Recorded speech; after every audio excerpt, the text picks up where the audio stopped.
The Great Hall of Nexus Prime stretched high above the gathered aliens, its crystal walls glowing with soft light. Representatives from across the galaxy had come to witness something rare, the introduction of a new species to the Galactic Council, Admiral. Sarah Chen stood in the center of the vast chamber, her blue uniform looking plain next to the colorful shells, scales, and energy forms that surrounded her. She kept her face calm, even though she could feel hundreds of alien eyes watching her every move. Above her head, massive displays showed images of Earth's naval fleet. Destroyers cut through ocean waves. Aircraft carriers launched fighter jets into blue skies. Battleships fired their guns during training exercises. To human eyes, these ships looked powerful and impressive, but the sounds coming from the alien audience told a different story. The Zephyrian ambassador's tentacles wiggled, in what their species considered laughter. Its voice came through the translation device, sounding amused. These primitive vessels still float on liquid water. How quaint. More laughter rippled through the chamber. The crystal beings called architects made harmonic sounds that the translators turned into words of mockery. They use chemical explosions to move their metal boxes through space. Do they not understand energy manipulation? Even the normally serious Voidwalkers seemed to pulse with what could only be amusement. Their dark forms shifted slightly, which, for their species, was like rolling on the floor, laughing.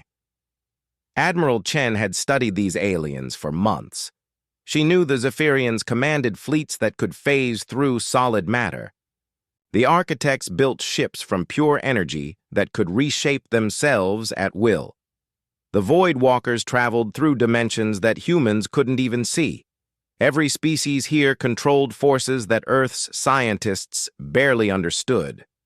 A new voice cut through the chatter. War Marshal Keth of the Saurians rose from his seat, his reptilian form towering over the other delegates. "Honored council members," he said, his words dripping with fake respect. "Perhaps we should focus on the capabilities of these human vessels." The displays changed to show technical details. Steel hulls that looked thick but were paper-thin compared to alien armor. Guns that fired metal bullets instead of plasma beams. Nuclear weapons that seemed powerful until compared to antimatter bombs or gravity crushers. Their largest vessel, Keth continued, pointing at an image of a carrier, holds fewer than 6,000 beings. Our smallest scout ships carry twice that number. He paused for effect.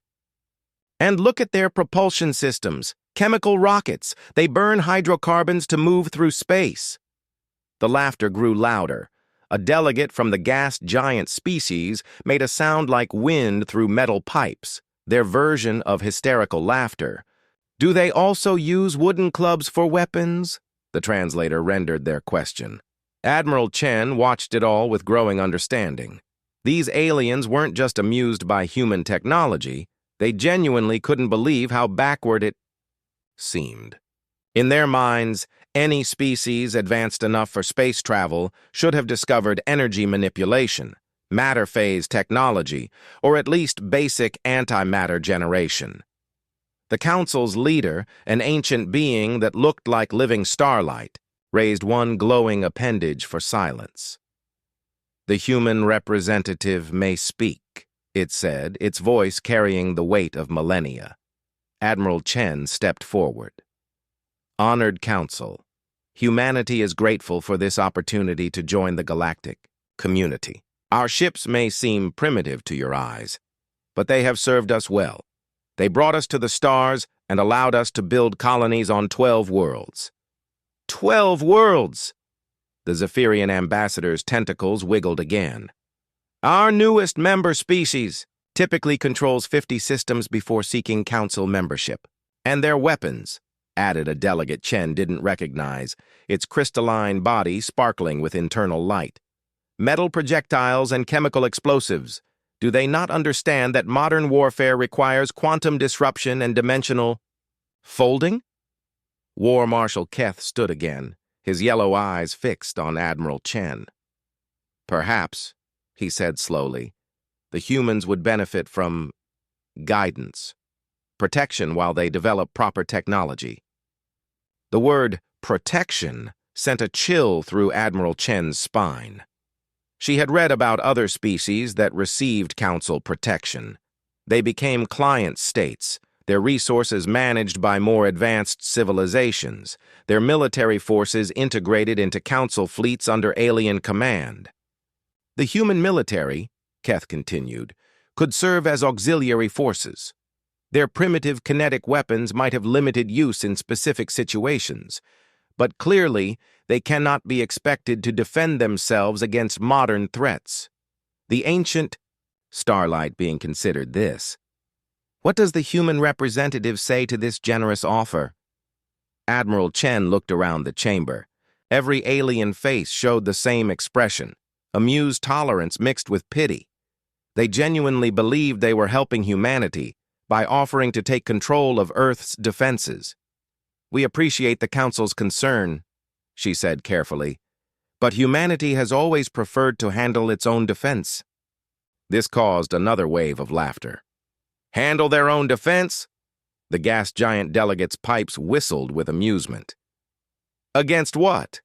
Other chemical rocket civilizations? The galaxy contains threats you cannot imagine, added an architect, its energy form shifting colors. The hegemony alone fields bioships that can adapt to any weapon. Your metal bullets would bounce off their hulls like raindrops. The Void Pirates use dimensional warfare, said another voice. They attack from angles your primitive sensors cannot detect. And the Swarm, whispered a delegate Chen hadn't heard speak before, its insect-like form clicking nervously. The Swarm consumes entire star systems. Your chemical explosives would only feed their growth. The ancient leader raised its appendage again. The Council has heard the evidence. Human technology is approximately 1,000 years behind galactic standards. Their ships are inadequate for modern space combat. Their weapons are ineffective against contemporary threats. It paused, considering. Therefore, the Council offers humanity-protected species status. Earth's military will be integrated into Council defense forces under experienced alien command. Human ships will serve as support vessels for proper warships. This arrangement will ensure humanity's survival while they develop appropriate technology. Admiral Chen felt the weight of the decision crushing down on her. She thought about Earth's leaders, waiting for her report, about the millions of humans who had built those ships with their own hands, perfecting designs through centuries of warfare and innovation. I must consult with my government, she said. Of course, the Starlight being replied. But understand, this offer comes from kindness. The galaxy is dangerous. Your species cannot survive alone with such primitive technology. The session ended with aliens filing out in small groups, their conversation filled with amusement about the primitive humans and their crude metal ships. Admiral Chen heard fragments through the translators. Did you see their largest gun?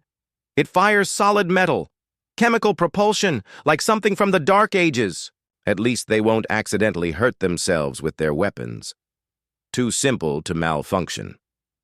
As the great hall emptied, Admiral Chen stood alone beneath the images of Earth's fleet. Destroyers, cruisers, carriers, ships that had taken humanity to the stars through determination and engineering skill. Ships that these aliens saw as jokes.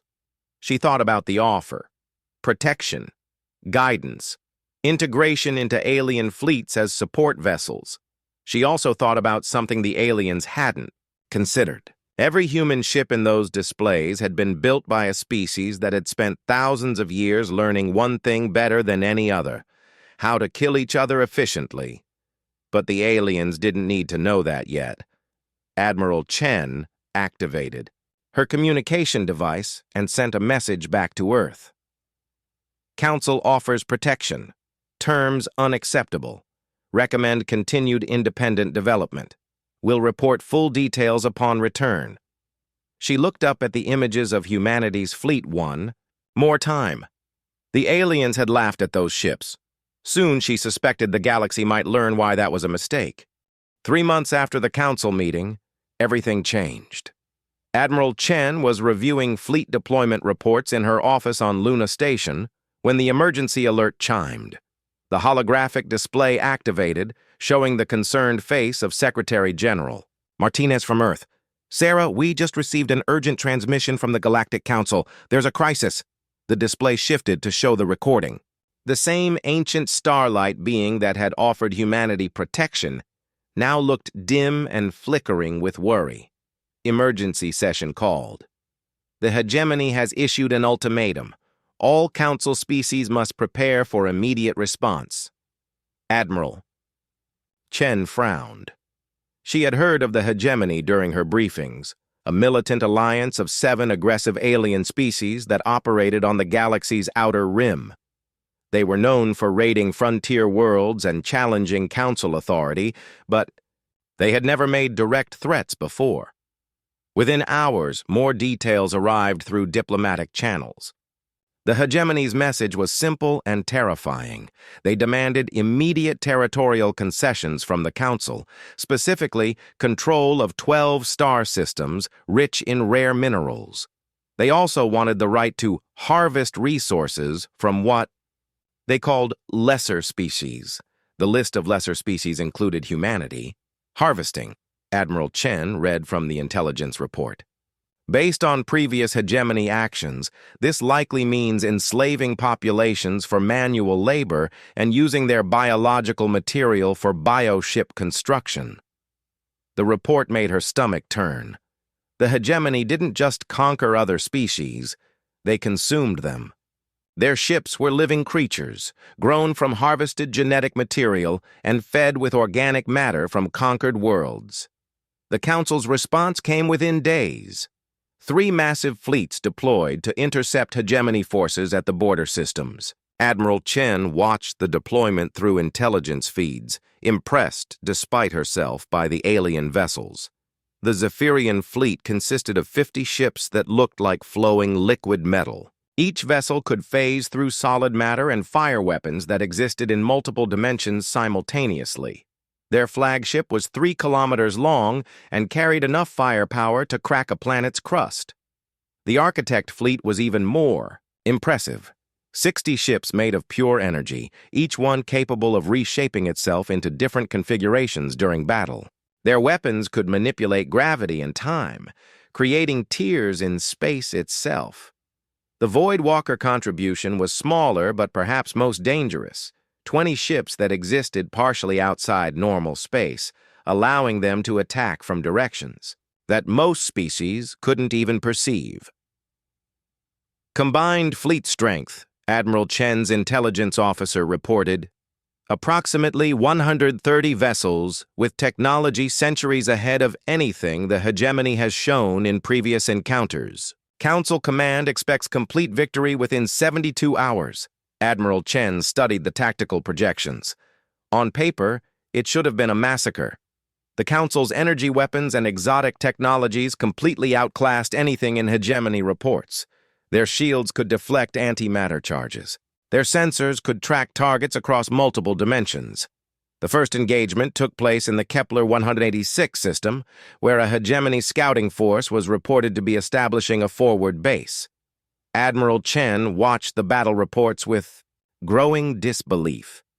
The Zephyrian phase shift technology, which should have allowed their ships to move through enemy fire unharmed, simply stopped working. The bioships seemed to exist on all dimensional phases simultaneously, making the Zephyrian weapons unable to lock onto them. The Architect energy manipulation faced even worse problems. The hegemony vessels absorbed plasma streams and gravity pulses like sponges soaking up water. Worse, they seemed to learn from each attack, becoming more resistant to the same weapons with each passing minute. Only the Voidwalkers had any success, their extra-dimensional attacks managing to damage several bioships. But even their victories came at a terrible cost. The bioships exploded when destroyed, releasing clouds of adaptive spores that began consuming the wreckage of both fleets. Within 6 hours, the first Council fleet was in full retreat. Within 12 hours, It was completely destroyed. "How is this possible?" Secretary General Martinez asked during the emergency conference. "Council technology is supposed to be centuries ahead of anything else in the galaxy." Admiral Chen pulled up the analysis her science teams had prepared. "The bioships appear to be evolutionary miracles. They've adapted specifically to counter energy-based weapons and exotic technologies. Every time the Council hits them with plasma or gravity manipulation, they learn to absorb or deflect it. What about their own weapons? That's the terrifying part. They don't use energy weapons at all. They fire organic projectiles, living creatures that burrow into enemy ships and consume them from the inside. They spray acid that eats through energy shields like they don't exist. Some of their weapons literally eat other weapons." The second engagement was even worse. The hegemony had learned from the first battle. This time, their bioships actively hunted Council vessels using their adaptive abilities to phase through shields and armor. The organic projectiles began targeting the power cores of energy-based ships, causing cascade failures that destroyed entire vessels. Admiral Chen watched the tactical display as another Council fleet died. 60 ships reduced to expanding clouds of debris in less than 4 hours. "The Third Fleet is requesting permission to withdraw," her communications officer reported. "They're taking massive casualties, and their weapons appear to be completely ineffective." That evening, Admiral Chen received an unexpected visitor. The holographic form of War Marshal Keth materialized in her office, his reptilian features tight with something that might have been fear. "Admiral Chen," he said, his usual arrogant tone replaced by desperate urgency. "The Council requires humanity's assistance." She almost laughed. 3 months ago, you told us our weapons were primitive and ineffective. What changed?" Keth's yellow eyes darted away from hers. "The hegemony bioships. They appear to be immune to energy weapons. Their adaptive capabilities counter all modern military technology."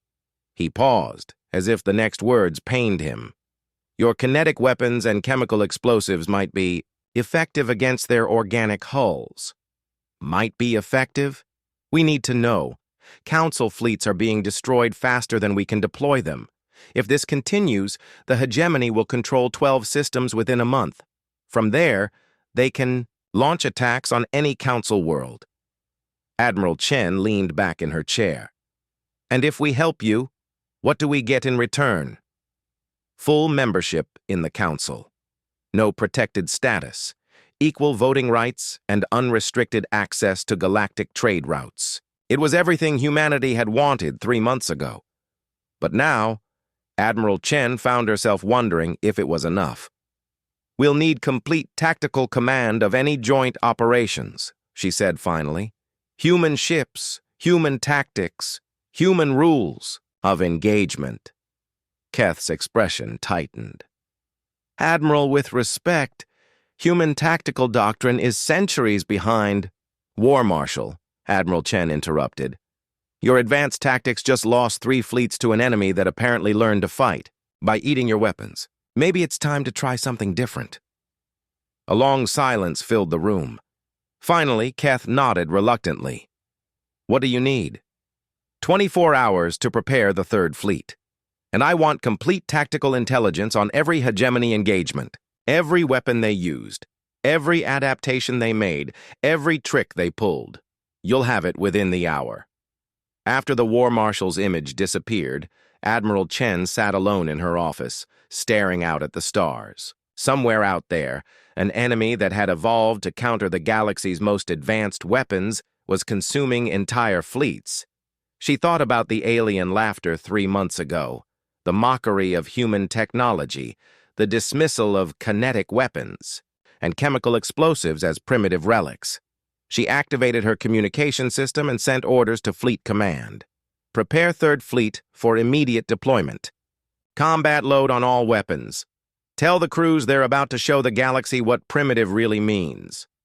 Outside her window, she could see human destroyers moving into formation, their hulls dark against the stars.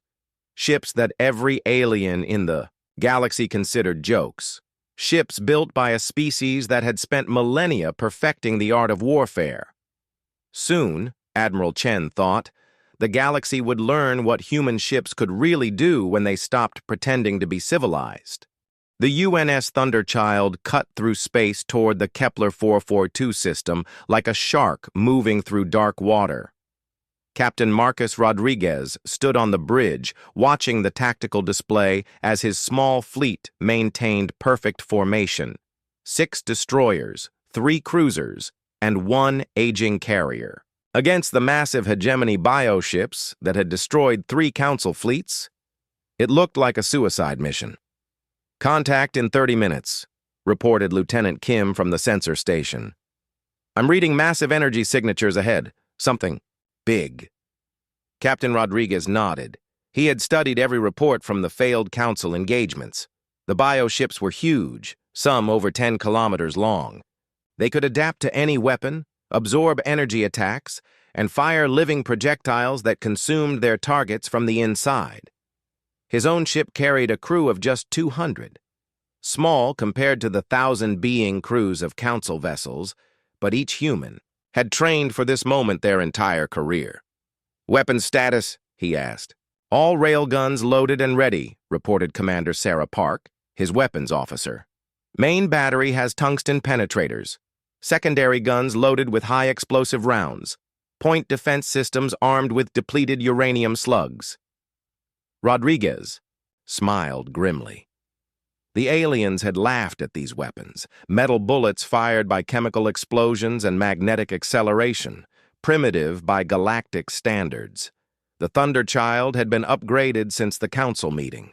Fusion drives replaced the old chemical rockets, giving the destroyer speed and maneuverability that surprised even its own crew. Enhanced armor plating covered the hull, not energy shields like alien ships used, but layers of advanced metal. Composites designed to stop physical projectiles. "Visual contact," Lieutenant Kim announced. The main screen displayed what they found in the Kepler system.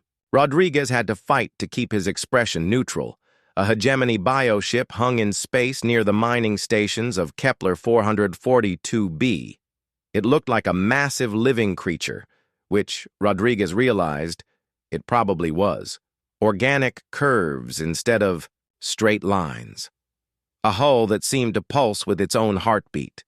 Tentacle-like appendages that reached out toward the mining platforms. But it was the size that truly impressed him. Nearly 10 kilometers from nose to tail, easily 100. Times larger than the Thunderchild. Weapons pods that looked like insect eyes dotted its surface. Energy readings showed it was actively consuming the mining stations, dissolving metal and rock to feed its own growth. "Captain," the communications officer called out, "I'm receiving distress signals from Council escape pods, survivors from the defense fleet." Rodriguez could see them on the display, dozens of small pods drifting helplessly around the bioship. Their energy-based propulsion systems had failed, probably due to some kind of interference field the hegemony vessel was generating. "The bioship is scanning us," Lieutenant Kim reported. It's broadcasting something," the message came. Through in broken galactic standard, the words twisted by an alien intelligence that didn't quite understand the language. "Tiny metal shells come to die. You tickle us with your primitive noisemakers. We will consume your metal and grow stronger." Rodriguez felt his crew tense around him. The bioship wasn't just threatening them. It was mocking them. The same way the Council aliens had mocked humanity's technology. "Open a channel," he ordered. "Channel open, sir." Rodriguez kept his voice calm and professional. "Hegemony vessel, this is Captain Rodriguez of the UNS Thunderchild. You have 30 seconds to release those escape pods and withdraw from this system." The bioship's response was immediate. Laughter. Not translated laughter, but actual sound waves that needed. No translation. The universal sound of a predator amused by its prey's defiance. Or what, tiny metal shell? "Your chemical fires cannot hurt us. Your metal teeth cannot bite through our skin. We have consumed 3 of your council fleets. Their energy burns only made us stronger." Around the bridge, Rodriguez could see his crew exchanging glances. They all knew what they were facing, a creature that had evolved specifically to counter the galaxy's most advanced weapons, a living ship that grew stronger with each battle. 30 seconds are up, Rodriguez said quietly. Then the Thunderchild moved. What happened next shattered every assumption about human naval warfare that the galaxy had formed. The destroyer didn't lumber forward like the massive council ships. It didn't rely on overwhelming firepower or exotic energy weapons. Instead, it danced. The fusion drive flared to life, sending the Thunderchild streaking across space in a pattern that seemed almost organic.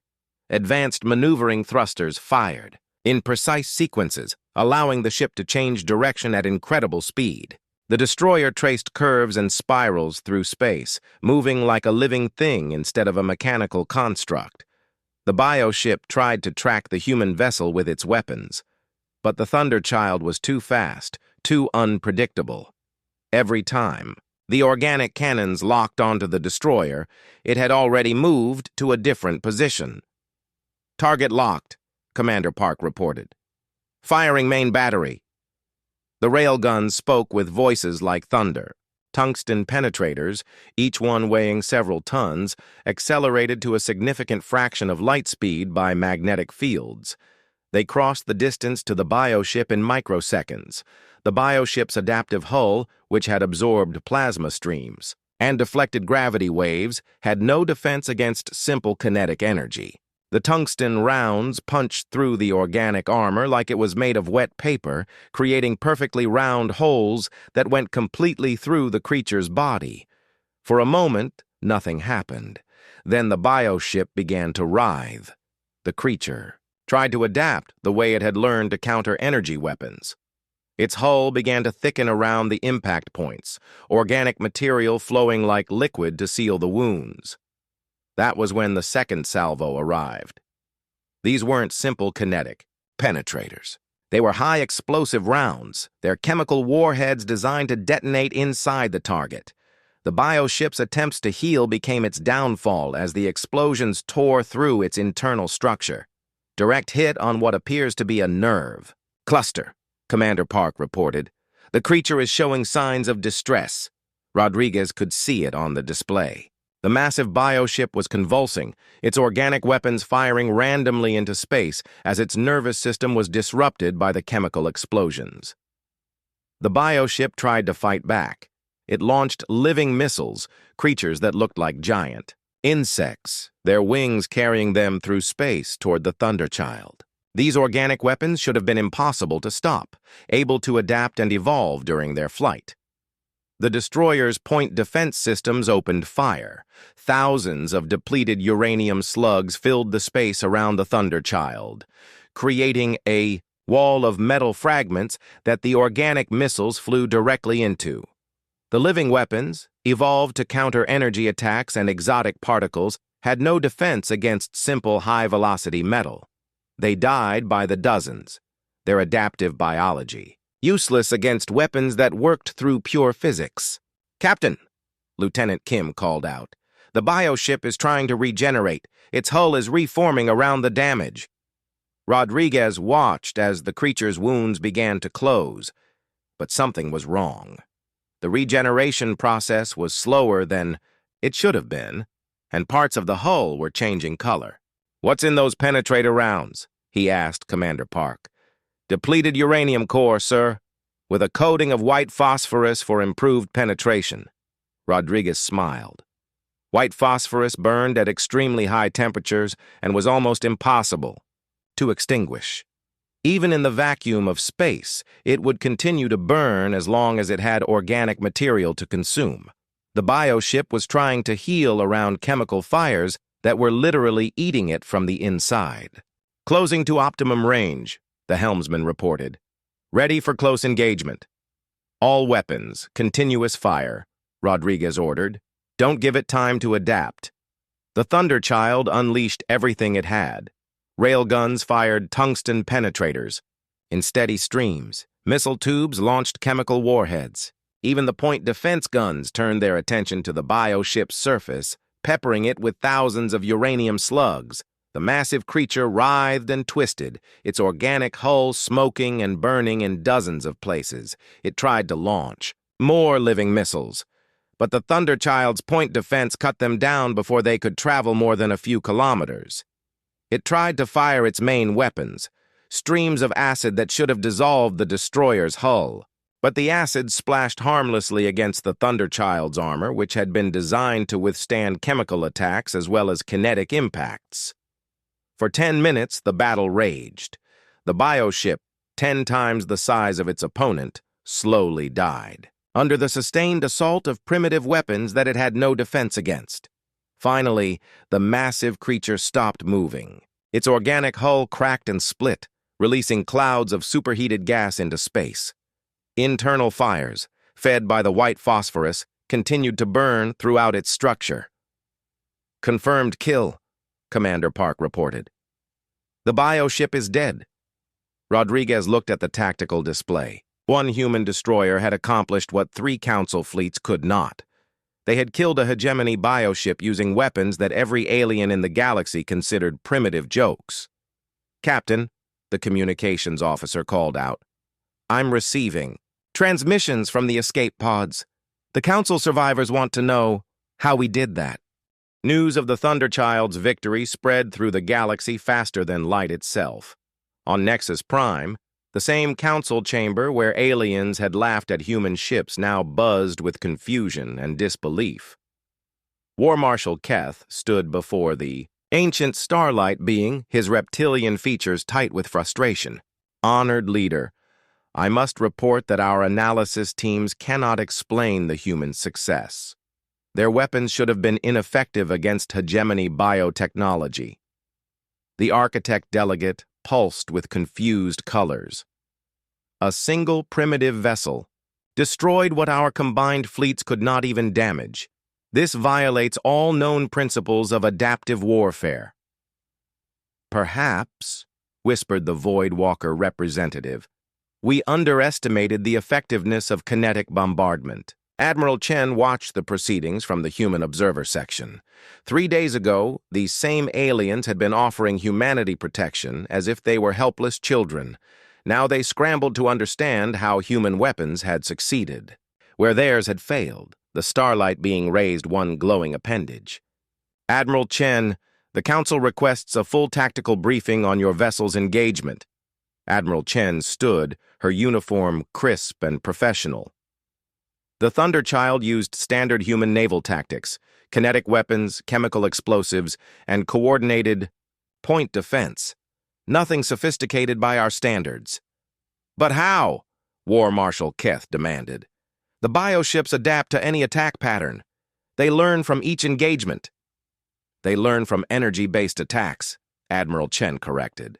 "Their evolutionary biology is designed to absorb and counter plasma streams, gravity manipulation, and dimensional warfare, but they never encountered weapons that work through simple physics." She activated a holographic display showing the battle footage. The Thunderchild streaked across space, its movements fluid and unpredictable. "Human naval doctrine emphasizes mobility and concentrated firepower. We don't rely on shields or armor to protect us. We rely on not being where the enemy expects us to be." The aliens watched in fascination as the destroyer danced around the massive bioship, its railguns firing continuously. The tungsten penetrators punched through organic armor that had deflected antimatter charges. "Your kinetic rounds," the architect delegate asked, "they appear to cause more damage than their mass should allow." "Depleted uranium cores with white phosphorus coating," Admiral Chen explained. "The uranium provides penetration, the phosphorus provides sustained chemical burns. Even if the bioship tries to heal, the phosphorus continues burning the organic tissue." Silence filled the chamber. The aliens were beginning to understand something that human military leaders had known for centuries. Sometimes the simplest weapons were the most effective. The Starlight being spoke carefully. "Admiral, the Council formally requests human assistance in dealing with the hegemony threat. Your tactical expertise appears to be uniquely suited to this enemy." Admiral Chen had been waiting for this moment. The Third Fleet is ready for deployment, but we'll need complete operational control. Human ships, human tactics, human command structure. Granted, the ancient being said without hesitation. What do you require? Real-time intelligence on all hegemony movements, unrestricted access to the battle zones, and I want Council fleets to provide support, not command. War Marshal Keth bristled. Admiral, Council forces have centuries of experience. Council forces have lost 3 fleets, Admiral Chen interrupted. With respect, War Marshal, your experience is with the wrong kind of warfare. The meeting ended with humanity officially placed in command of all anti-hegemony operations. As the aliens filed out, Admiral Chen could hear their whispered conversations through the translators. Kinetic weapons. Why didn't we think of that? Chemical fires in vacuum. Is that even possible? Perhaps we've been overcomplicating warfare. Back aboard the UNS Liberty, Admiral Chen's flagship, she gathered her senior officers for the final briefing before deployment. Intelligence. Reports show the hegemony is massing their entire fleet, she began, gesturing to the tactical display. Over 200 bioships, including several we've never seen before. Dreadnought-class vessels, some approaching 15 kilometers in length. Captain Rodriguez, fresh from the Thunderchild's victory, studied the projections. Ma'am, that's a lot. More firepower than we faced at Kepler 442. My ship barely scratched that bioship's surface before the chemical weapons finished it, which is why we're not fighting them one at a time, Admiral Chen replied. She activated a new display showing the human fleet deployment. Every destroyer, cruiser, battleship, and carrier that humanity has built. 47 vessels total. Commander, Sarah Park frowned at the numbers. Admiral, we're outnumbered 4-1. Even with our weapons advantage, those odds are exactly what human naval doctrine was designed to handle, Admiral Chen finished. For 3,000 years, humans have perfected the art of defeating larger forces through superior tactics and coordinated fire. She highlighted specific ship formations on the display. Destroyers will operate in wolf packs of 3. Their job is to get close and fast, hit weak points with railguns, then break contact before the bioships can adapt. Cruisers provide fire, support and point defense. Battleships anchor the formation and deliver sustained kinetic bombardment. Captain Torres from the carrier UNS Yorktown raised her hand. What about my fighters, Admiral? The Council briefings suggested they'd be ineffective against bioship defenses. Admiral Chen smiled. Captain, your fighters carry nuclear-tipped missiles. The hegemony's point defense systems are evolved to counter energy weapons and organic projectiles. They're not designed to stop primitive nuclear warheads. The briefing continued for 2 hours, covering everything from ammunition loads to emergency procedures.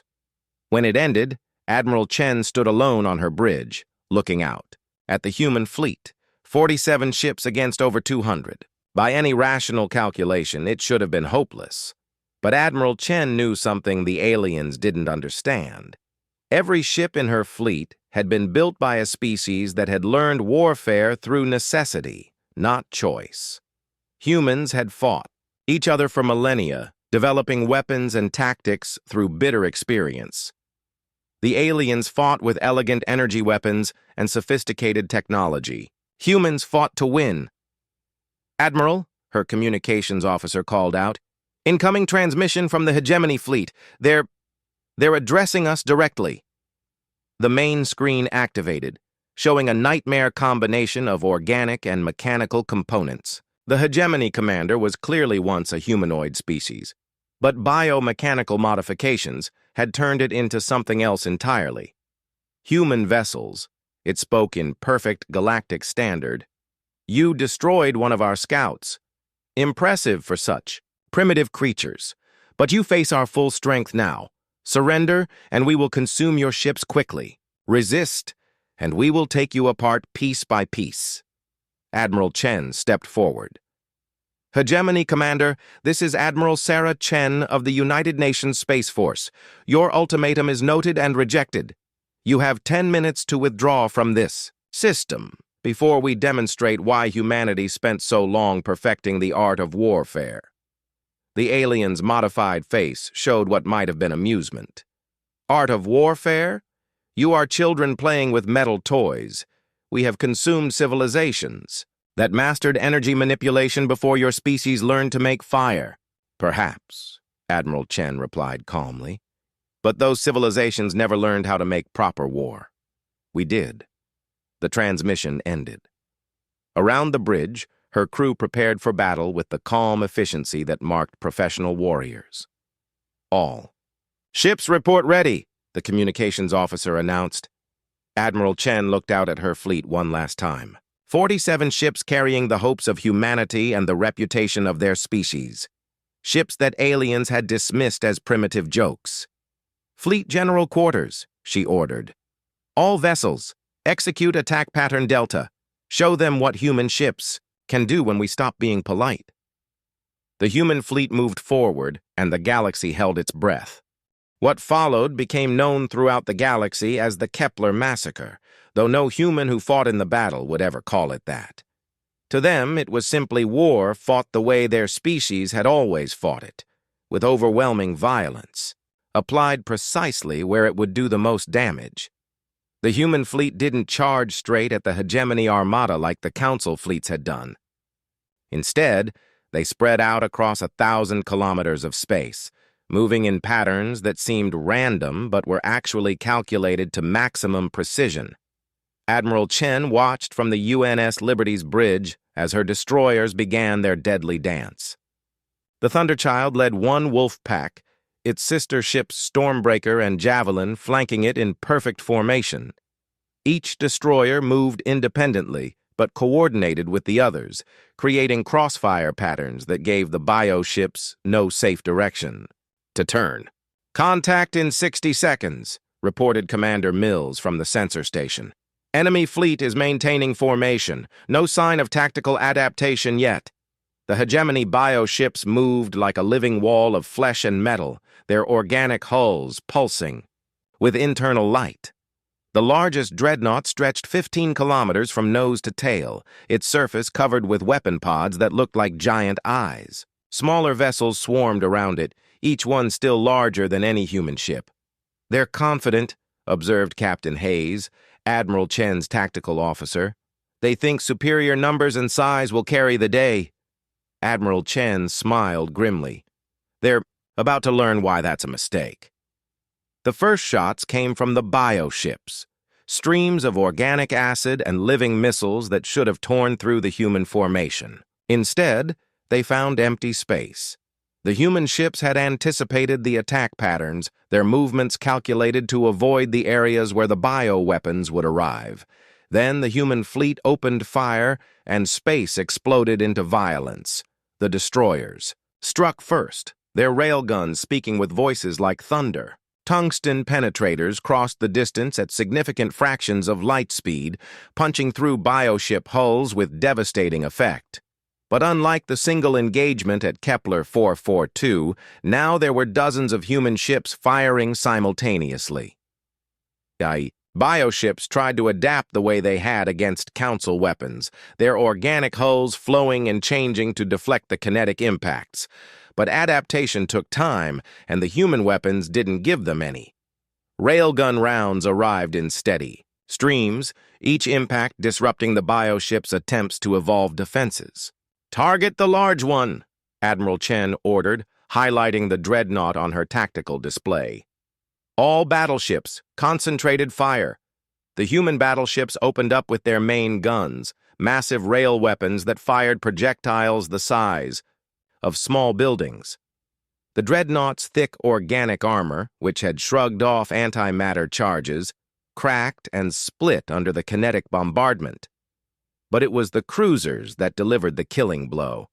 Their missile batteries launched hundreds of chemical warheads, each one designed to exploit the weaknesses that the railguns had created.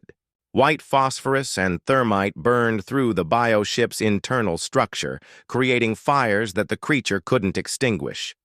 The dreadnought lasted 12 minutes against the concentrated fire of the human fleet. When it finally died, its death scream echoed across all communication frequencies, a sound of pure agony that made even hardened human sailors pause in their work. The smaller bioships tried to swarm the human vessels, using their superior numbers to overwhelm individual ships. They had used this tactic successfully against Council fleets, sacrificing some vessels to get close enough for devastating short-range attacks. It didn't work against humans. The destroyer wolf packs moved like sharks in a feeding frenzy, supporting each other with overlapping fields of fire. When bioships tried to converge on one destroyer, the other two would rake them with railgun fire, forcing them to break off their attacks. Captain Rodriguez's voice came through the communication system from the Thunderchild. "Admiral, we've got bioships trying to adapt to our kinetic rounds. They're growing thicker armor." "Acknowledged, Thunderchild. Switch to penetrator rounds with delayed fuse explosives. Let them thicken their armor, then blow it apart from the inside." The human ammunition stores had been prepared for exactly this situation. As the bioships adapted to one type of round, the human ships switched to different types. Armor-piercing gave way to explosive rounds. Chemical warheads were replaced by incendiary shells. The bioships couldn't adapt fast enough to counter the constant changes in attack methodology. The carrier UNS Yorktown launched its fighters, small craft that the aliens had dismissed as ineffective. The hegemony point defense systems, evolved to counter energy-based projectiles, completely ignored the primitive chemical-fueled aircraft. That was a fatal mistake. The human fighters carried nuclear-tipped missiles, weapons so simple that the bioship's sophisticated defense systems weren't programmed to recognize them as threats. The nuclear warheads detonated against organic hulls, creating expanding spheres of superheated plasma that burned through bioship armor like acid through paper. "Multiple enemy vessels destroyed," Commander Mills reported. "Estimated enemy losses, approaching 30%. Admiral Chen studied the tactical display. The hegemony fleet was beginning to break formation, their tight battle line dissolving as individual bioships tried to escape the devastating human attacks. "All ships, pursue and destroy. Don't let them regroup." What followed was less a battle than a hunt. The human ships chased down fleeing biovessels, their superior speed and maneuverability allowing them to catch even the fastest organic ships. Each encounter ended the same way, railgun rounds punching through adaptive armor, followed by chemical fires that consumed the bioships from within. The largest bioship, a massive creature that had survived the initial assault, tried to make a final stand. It turned toward the human fleet, all its weapons firing at once. Streams of acid and living missiles filled space, accompanied by energy blasts that the creature had somehow developed during the battle. The human response was immediate and overwhelming. Every ship in the fleet turned their weapons on the bio-dreadnought, creating a focused storm of kinetic and chemical destruction. Railgun rounds arrived in thousands, each one punching through hull sections that were still regenerating from previous hits. The creature tried to adapt, tried to evolve, tried to develop defenses against the primitive weapons that were tearing it apart. But there were too many different types of ammunition, too many angles of attack, too many human ships coordinating their fire. The bio-dreadnought lasted exactly 7 minutes. When it died, the remaining hegemony vessels broke completely. Some tried to flee deeper into the system. Others attempted to surrender, broadcasting pleas for mercy in dozens of different languages. A few simply shut down, their biomechanical crews unable to process the complete destruction of their fleet. The human ships showed no mercy. They hunted down every fleeing vessel, destroyed every bioship that tried to surrender, and finished off every drifting hulk that might have contained survivors. "Admiral," Captain Rodriguez's voice carried a note of concern. Should we be taking prisoners? Admiral Chen's response was cold and final. Negative, Thunderchild. The hegemony wanted to harvest humanity for biological material. They made this a war of extinction. We're simply finishing what they started. The battle ended 3 hours after it began. Over 200 hegemony bioships had been reduced to expanding clouds of organic debris. The human fleet suffered minor damage to 4 ships and lost 12 fighters, casualties that would barely qualify as a skirmish by human standards. Admiral Chen activated the fleet communication system, her voice carrying to every human ship. In the formation. All vessels, this is Admiral Chen. Today, humanity proved something important to the galaxy. We proved that advanced technology is no substitute for superior tactics and the will to win. The aliens laughed at our ships, called them primitive, assumed we were helpless without their protection. She paused, looking out at the debris field that had once been the hegemony's entire fleet. They were wrong, dead wrong.